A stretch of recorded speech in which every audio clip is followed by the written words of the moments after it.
Hello friends, pronoun हमारा start हो चुका है और हम 2 लेक्चर कर चुके हैं। तो आज थोड़ा सा हम क्विक रिवीजन करेंगे जो 2 लास्ट क्लासेस पे हमने पढ़ा है और उसके बाद कुछ एक्सरसाइजेज अटेम्प्ट करेंगे। ठीक है, तो पहले हम देखते हैं हमने पढ़ा क्या है, कुछ रूल्स हम रिवाइज कर लेते हैं फटाफट फटाफट। ठीक है ना। तो पहला रूल क्या था कि जब भी आपको वर्ब दिखे तो वर्ब से पहले सब्जेक्ट होता है और वर्ब के बाद में क्या होता है, ऑब्जेक्ट होता है। यानी कि यहाँ पे कौन सा केस आएगा, हमेशा ऑब्जेक्टिव केस आएगा। ठीक है, तो ध्यान रखना जब भी आपको वर्ब दिखे तो उससे पहले सब्जेक्टिव केस होता है और उसके बाद में ऑब्जेक्टिव केस होता है। रूल नंबर 2, आपको दिखे प्रेपोजिशन, आपको क्या दिखे, प्रेपोजिशन, तो इसके बाद भी आपका कौन सा केस आएगा, ऑब्जेक्टिव केस आएगा। ठीक है। रूल नंबर 3 हमारा क्या था बच्चों, जब भी हम कंपेयर करेंगे किसी को, कभी किसी को हम क्या करेंगे, कंपेयर करेंगे, तो हमें देखना है कि हम कंपैरिजन किस में कर रहे हैं। ठीक है ना, मैंने बताया था आपको जो कंपैरिजन होता है हमेशा लाइकवाइज में होता है। अगर हम सब्जेक्ट का कंपैरिजन सब्जेक्ट से कर रहे हैं तो दोनों जगह सब्जेक्टिव केस होगा। अगर कंपेयर हम ऑब्जेक्ट का कर रहे हैं तो दोनों जगह क्या होगा, ऑब्जेक्टिव केस होगा। तो ध्यान रखना है कंपैरिजन हम कैसे कर रहे हैं, सब्जेक्ट का सब्जेक्ट के साथ होता है और ऑब्जेक्ट का ऑब्जेक्ट के साथ होता है। ठीक है। फोर्थ हमने करा था कि एक्ट हमारा, ठीक है ना, एक्ट के अकॉर्डिंग क्या होते हैं हमारे, एक्ट के अकॉर्डिंग हमारा जो अरेंजमेंट होता है वो एक्ट के अकॉर्डिंग होता है। सपोज कोई एक्ट कैसा है, बैड है, तो जो अरेंजमेंट होगा प्रोनाउन का वो कैसा होगा, 1 2 3, यानी कि ये होगा फर्स्ट पर्सन, ये होगा सेकंड पर्सन, ठीक है, लास्ट वाला होगा थर्ड पर्सन। मतलब क्या है, आपने कुछ बुरा काम कर दिया तो सबसे पहले आपको अपनी गलती बतानी है, फिर दूसरे की, फिर तीसरे की। अगर आपने कोई अच्छा काम कर दिया, ठीक है, आपने कोई अच्छा काम कर दिया, किसी की हेल्प कर दी, किसी को खाना खिला दिया, अच्छा काम कर दिया, तो ध्यान रखिएगा आपको हमेशा अपने आप को सबसे लास्ट में रखना है। तो जो कंपैरिजन होगा 3, जो ऑर्डर होगा 3 2 1 होगा। एक मिनट, क्या होगा ऑर्डर, 3 2 1। ठीक है, तो आइए कुछ एक्सरसाइज हम अटेम्प्ट करते हैं, कुछ रूल्स होंगे उसके साथ में हम देखते चलेंगे क्या क्या था। नेक्स्ट एक्सरसाइज पे बढ़ते हैं। फिल इन द ब्लैंक्स हमारे आ गए। यहाँ से आपको क्या होगा, आपका कंसेप्ट और क्लियर हो जाएगा। ठीक है, अच्छा बेहतर यही होगा अगर आप इसको पॉज करके खुद अटेम्प्ट करें, फिर चेक करिएगा। ठीक है, तो पहला करते हैं, शी इनवाइटेड। ठीक है, ध्यान से देखिएगा, इनवाइटेड हमारी क्या है, वर्ब है। ठीक है, वर्ब से पहले क्या होता है, उसका सब्जेक्ट होता है, तो ये सब्जेक्ट हो गया हमारा। अब इनवाइटेड के बाद क्या आ गया, ऑब्जेक्ट। वर्ब के बाद क्या आ गया, ऑब्जेक्ट। एंड से जुड़ा है तो यहाँ पे भी क्या आएगा, ऑब्जेक्ट आएगा। अभी हम बेसिक समझ रहे हैं, ठीक है ना, कि होता क्या है, कि सब्जेक्ट है, सब्जेक्ट के बाद में क्या है, वर्ब है, वर्ब के बाद क्या आता है, ऑब्जेक्ट आता है, एंड से जुड़ा हुआ है तो यहाँ पे भी ऑब्जेक्ट आना चाहिए। तो अब फिल इन द ब्लैंक्स पे अटेम्प्ट करते हैं। She invited my brother and, अब बच्चों क्या बनेगा यहाँ पे, क्या बनेगा यहाँ पे बेहतर, एंड मी। ठीक है ना, मी क्या होता है, ऑब्जेक्टिव केस में है, तो यहाँ पे क्या सही बैठ रहा है हमारा, me. She invited my brother and me, ठीक है, टू द पार्टी। नेक्स्ट आते हैं, शी वी वॉन, वॉन क्या हो गया हमारा, वर्ब हो गया, वी क्या हो गया, सब्जेक्ट हो गया। वी वॉन, हमने, अब हमारा कंपैरिजन किससे हो गया, एज मैनी एज प्राइजेस, हमने उतने ही प्राइजेस जीते जितने की उन्होंने जीते हैं। ठीक है ना, किसी और ने जीते हैं मतलब। तो we won as many as prizes, as क्या हो जाएगा, सब्जेक्ट का कंपैरिजन किससे करेंगे, सब्जेक्ट से करेंगे, तो यहाँ पे क्या आ जाएगा, as they. We won as many as prizes as they. ठीक है, इट का हमने रूल पढ़ा था, इट के साथ जब भी ये ऐसे रिलेटिव वर्ड रहा है, वो आ गया, डैट आ गया, तो इट के बाद हमेशा कौन सा केस आता है, सब्जेक्टिव केस आता है। ठीक है, ध्यान रखिए, अभी सेंटेंस की स्टार्टिंग इट से हो रही है, प्लस इसके साथ में वो, विच, डैट, ऐसे रिलेटिव वर्ड आपको दिखे तो उसके साथ में हमेशा सब्जेक्टिव केस आता है। ठीक है, तो इट वाज आई, ठीक है ना, इट वाज आई बेहतर है यहाँ पे, वो सेव्ड अस। ठीक है, सब्जेक्टिव केस के अकॉर्डिंग आप कुछ और भी लगा सकते हो। ठीक है ना, यहाँ पे भी आपके पास ऑप्शन तो नहीं थे 4, ठीक है ना, मैंने तो यहाँ अपने हिसाब से मी लगा दिया। तो आपको देखना है ऑब्जेक्टिव केस के हिसाब से और कौन सा बन सकता है, वो भी सही होगा। ऐसा नहीं है कि मी ही यहाँ पे सही है या आई ही यहाँ पे सही है, ठीक है। तो मैंने अपने अकॉर्डिंग यहाँ पे लगाया है, 4 ऑप्शन नहीं है मेरे पास। It was I who saved us, ठीक है ना। इट वॉज वी भी हो सकता था यहाँ पे, ठीक है ना, सब्जेक्टिव केस है वो, तो वी भी हो सकता था। तो कुछ भी हो सकता है, सब्जेक्टिव केस का कोई सा भी पर्सन यहाँ पे लग सकता है, ठीक है। तो ऐसा नहीं है आई ही आएगा यहाँ पे, बस हमारा फंडा ये है, ध्यान रखना है कि इट वॉज के साथ यहाँ पे सब्जेक्टिव केस आना है। इट वॉज आई भी हो सकता है, इट वॉज दे भी हो सकता है यहाँ पे, ठीक है ना। इट वॉज वी, मतलब अलग अलग कुछ भी हो सकता है, वी तो बैठेगा नहीं सही यहाँ पे, इट वॉज दे भी हो सकता है, ठीक है। तो आप देख लीजिएगा सब्जेक्टिव केस का ही होना चाहिए। He and are old school friends, ठीक है ना, तो सब्जेक्टिव केस है ही एंड आई, ठीक है ना। He and I are old school friends, ये बेहतर है, ठीक है। सब्जेक्टिव केस में आपको और कुछ बेहतर लगे तो आप वो भी लिख सकते हैं, ठीक है। She is taller then, she is taller, ठीक है ना, कंपैरेटिव वर्ड आ गया यहाँ पे, क्या आ गया, देन क्या आ गया, कंपैरेटिव वर्ड आ गया। तो शी का कंपैरिजन किससे हो रहा है, यहाँ पे मी से हो रहा है। She is taller than me, यहाँ पे बेहतर है कहना she is taller than me. आपको बेसिक फंडा ये क्लियर करना है कि यहाँ पे कौन सा, sorry she is taller than I, क्या होगा यहाँ पे, she is taller than I. Subjective case का कंपैरिजन हमने सब्जेक्टिव केस से ही कराया है, ठीक है। तो क्या हो जाएगा, she is taller than I. Next पढ़ते हैं, there is no much difference between. Between क्या होती है, प्रेपोजिशन होती है, प्रेपोजिशन के बाद में ऑब्जेक्टिव केस आता है हमेशा, ठीक है। तो there is no much difference between you and me, ठीक है। तो क्या बेहतर है यहाँ पे, there is no much difference between you and me कहना सही है। लेट हमारी वर्ब होती है जिसके बाद में ऑब्जेक्टिव केस आता है, लेट यू एंड मी, ठीक है। तो ध्यान रखना बच्चों, लेट वर्ब होती है, वर्ब के बाद में ऑब्जेक्टिव केस आता है, let you and me try to solve this problem.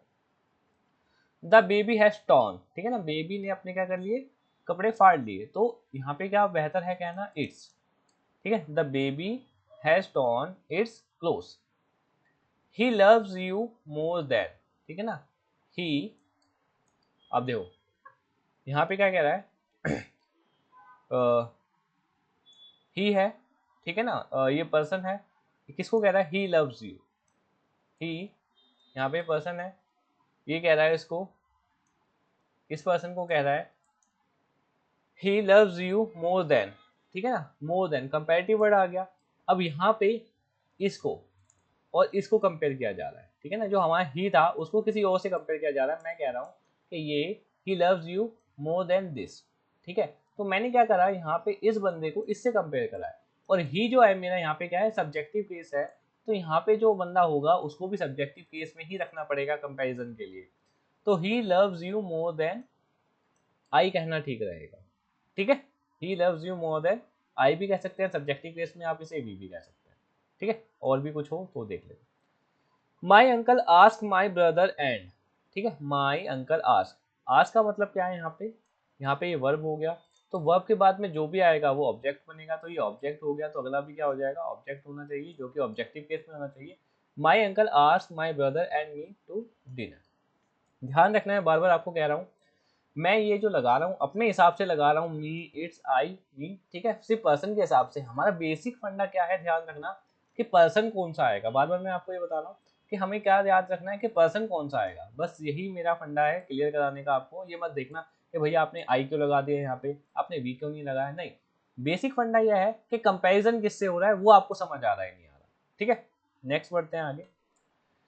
Sentence आपको करेक्ट करना है, Shankar and Shambhu are very irregular in his habits, ठीक है। यहाँ पे देखो हिज नहीं होगा, अगर यहाँ पे देखो दो सब्जेक्ट हो गए, एक और दो, शंकर एंड शंभू। अगर एक सब्जेक्ट होता तो यहाँ पे हिज कहना क्या हो जाता, सही हो जाता। बट यहाँ पे दो सब्जेक्ट है, तो यहाँ पे हिज की जगह क्या हो जाएगा, देयर, ठीक है, देयर। हैबिट्स की स्पेलिंग ध्यान रखना बच्चों, डबल बी नहीं होता, आपको फंसा दिया जाता है कई बार हैबिट्स की स्पेलिंग देके। My friend is as old as me, ठीक है। अब देखो माई फ्रेंड, मेरे दोस्त का और मेरा कंपैरिजन हो रहा है। माई फ्रेंड क्या है, यहाँ पे सब्जेक्ट बना है, तो यहाँ पे भी तो सब्जेक्टिव केस होना चाहिए। तो यहाँ पे क्या हो जाएगा, my friend is as old as I, ठीक है। तो ये कहना ज्यादा अच्छा होगा।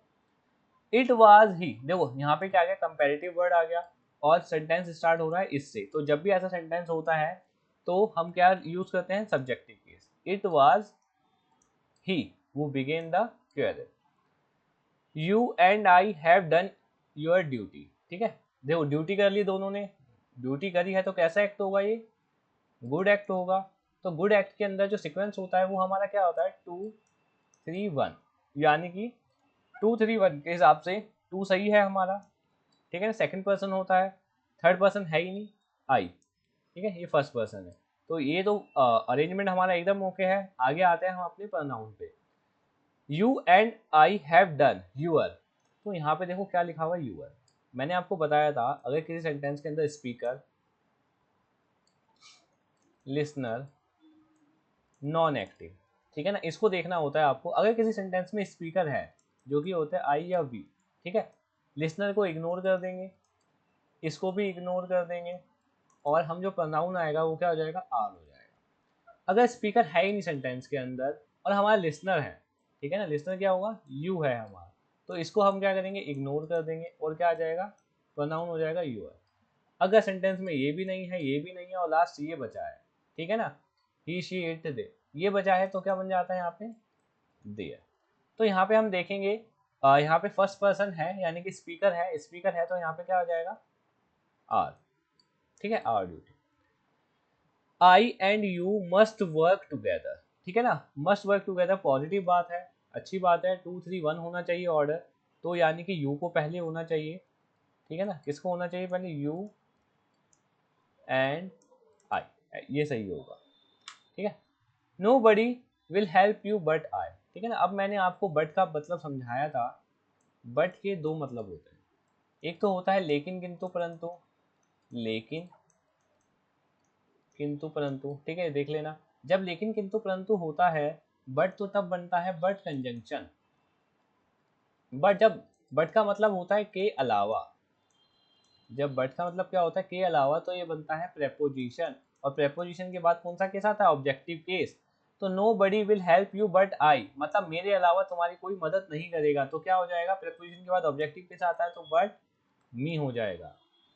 Manoj brought his book and let them, them देखो देम नहीं होगा, ठीक है ना, बुक के लिए क्या आएगा यहाँ पे, इट आएगा pronoun.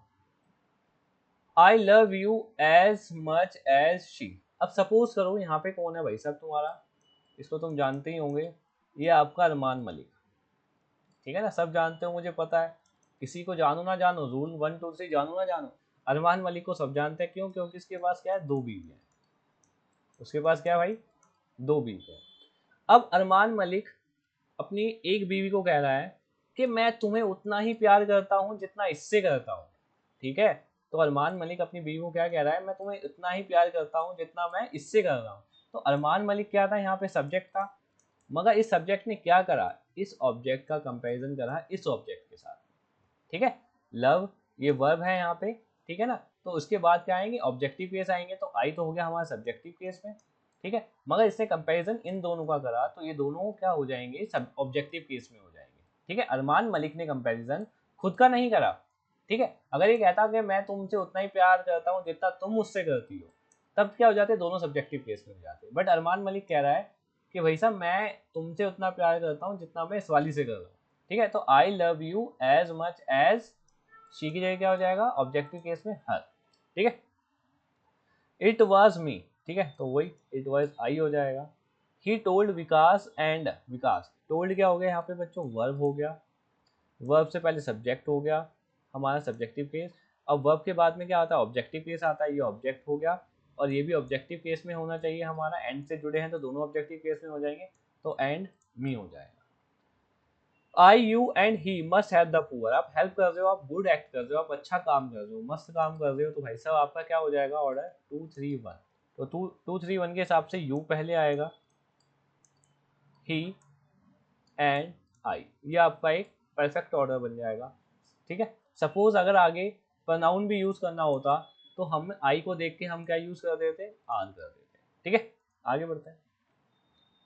He is elder brother, he is elder brother देखो सब्जेक्ट है, एल्डर ब्रदर क्या है यहाँ पे, सब्जेक्ट है।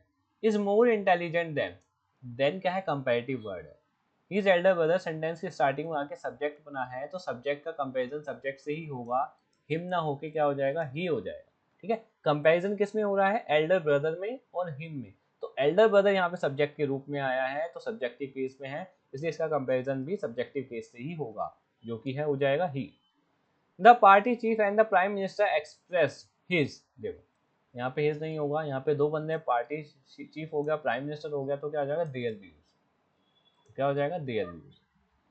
I would not do that if I were him. ठीक है, अब देखो क्या कह रहा है ये, कि मैं ऐसा कभी नहीं करता। ठीक है, मैं ऐसा कभी नहीं करता, कब नहीं करता, जब मैं तुम्हारी जगह होता। तो ठीक है, जरूरी नहीं है आपको, देखो ऐसे वर्ड मिले देन, एज मच एज, तो ऐसे भी तुम्हें सेंटेंस मिल सकता है जिसमें बताया कि मैं ऐसा नहीं करता अगर मैं तुम्हारी जगह होता। तो इसने क्या कर दिया, इसने कंपैरिजन कर दिया। ठीक है ना, किसका, किसके साथ, मैं ऐसा कभी नहीं करता। ठीक है ना, आई, मैंने अपना कंपैरिजन किससे कर दिया, किसी और से। मैंने कहा भाई साहब दूसरे ने किसी की क्या कर दिया, किसी के साथ बैड एक्ट कर दिया हुआ, तो कह रहा है कि मैं ऐसा नहीं करता अगर मैं तेरी जगह होता। तो आई का कंपैरिजन इससे हो रहा है, तो यहाँ पे भी क्या होना चाहिए, ही होना चाहिए। Let it be distributed between, between preposition you and me. Rajiv gave Sanjay an ice cream and we went to the pictures with he and his sister। ठीक है, यहाँ पे देखो आपको क्या बेहतर लग रहा है, Rajiv gave an ice cream and we went, sorry यहाँ पे क्या आ गया, गेव आ गया हमारा, गेव क्या हो गया, वर्ब हो गया। तो वर्ब से पहले क्या आता है, सब्जेक्टिव केस आता है, और वर्ब के बाद क्या आता है, ऑब्जेक्टिव केस आता है। तो संजय क्या हो गया हमारा, ऑब्जेक्टिव केस हो गया, एंड आई नहीं हो गया, क्या हो जाएगा, मी। ठीक है, Rajiv gave Sanjay and me an ice cream and he went to the pictures with he and his sister, एकदम ठीक। अच्छा भैया खत्म, चलो ये 16 थे आपके पास। ठीक है, इनको देख लेना, ये रिवाइज कर लेना। फिर नेक्स्ट क्लास में हम बहुत इंपॉर्टेंट टॉपिक करेंगे, जो कि है रिफ्लेक्सिव प्रोनाउन। बच्चों को बहुत कंफ्यूजन होता है रिफ्लेक्सिव प्रोनाउन में, हम बहुत अच्छे से समझेंगे, बहुत डिटेल में समझेंगे। ठीक है, बहुत सारे एग्जाम्पल्स करेंगे। ओके बच्चों, गुड नाइट।